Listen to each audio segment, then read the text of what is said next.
इतना पुलिस वाला क्यों आया?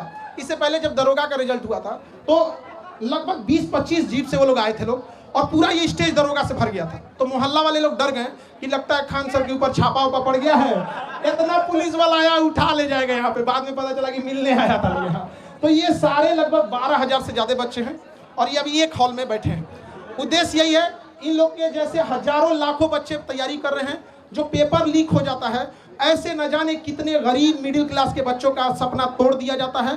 और शायद अगर ईमानदारी से परीक्षा नहीं होती तो यहाँ ये लोग नहीं बैठ पाते, केवल अमीर लोग बैठे रहते। लेकिन यहाँ कोई भी ऐसा नहीं होगा, सब मिडिल क्लास गरीब घर के बच्चे होंगे। मकान मालिक पे सताए हुए हैं हॉस्टल में इन लोग को, अगर मकान मालिक और बिजली विभाग से भी कहते हैं, आपके माध्यम से कहते हैं बिजली विभाग से भी, कि ये जिस हॉस्टल में रहते हैं वहाँ इन्वर्टर वगैरह नहीं रहता, तो कम से कम स्टूडेंट एरिया का लाइट ना काटा जाए। आप लोग सहमत है कि नहीं जी? स्टूडेंट एरिया का 2-2 घंटा लाइट काट देता है, ऐसा कहता है कि दुनिया भर में बिजली दे रहे हैं, यहाँ पे मंगल ग्रह पे बिजली सप्लाई करेगा, पहले विद्यार्थी के देते बिजली यहाँ पे। लेकिन जिस तरीके से अब नीट का भी पेपर लीक हुआ था,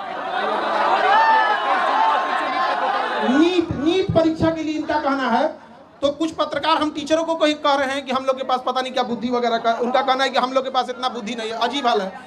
देखिए, नीट पेपर में कहा गया है कि एयरफोर्स पेपर को पहुंचाएगा, अच्छी बात है, आप इनिशिएशन ले रहे हैं, लेकिन समझिए मलेरिया की बीमारी में टाइफाइड का इंजेक्शन नहीं मारा जाता है। नीट पेपर परीक्षा पेपर पहुंचने की समस्या नहीं थी कि एयरफोर्स का हम यूज कर रहे हैं, समस्या थी जहां से छप रहा है, जहां से बन रहा है वहीं पे लीक हो जा रहा है। जो पकड़े गए हैं टीचर, उनको फांसी अब तक क्यों नहीं हुआ, इनकाउंटर उनका क्यों नहीं हुआ, घर क्यों नहीं तोड़ा गया, उनका सवाल ये है। आप में से बताइए, इतने लोग, ये सब सिलेक्टेड पुलिस वाले हैं यहाँ पर, इन सब से कहते हैं पेपर लीक करने वालों को बकसना चाहिए जी, किसी को नहीं बकसना चाहिए यहाँ पर। और अगेन सरकार प्रयास कर रही है, एयरफोर्स भी इसमें ला रही है, बट समझिए ध्यान से, एयरफोर्स क्या करेगी? पेपर तो नहीं छापेगी, एयरफोर्स ट्रांसपोर्टेशन का काम करेगी, हेलीकॉप्टर से ड्रॉप कर देगी। लेकिन जहां से छप रहा है उन बेईमानों को जब तक सजा नहीं देंगे, ऐसे ही गरीब घर के बच्चों का हक मारा जाएगा। और जब तक हम लोग हैं, हम लोग के पास एक ही शिकायत रहती है गवर्नमेंट से कि भैया पेपर तो ईमानदारी से ले लो यार, हम आपसे क्या मांग रहे हैं? ये बच्चे कुछ नहीं मांगते, ईमानदारी से पेपर मांगते हैं, अगर परीक्षा टाइम से हो।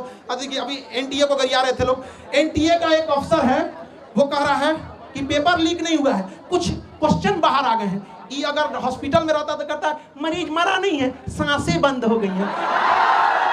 पागल है सब वहां बैठा हुआ, हम क्या बोलेंगे? अभी एनटीए को गरिया, मन नहीं भरा, सीयूईटी का पेपर नाश दिया।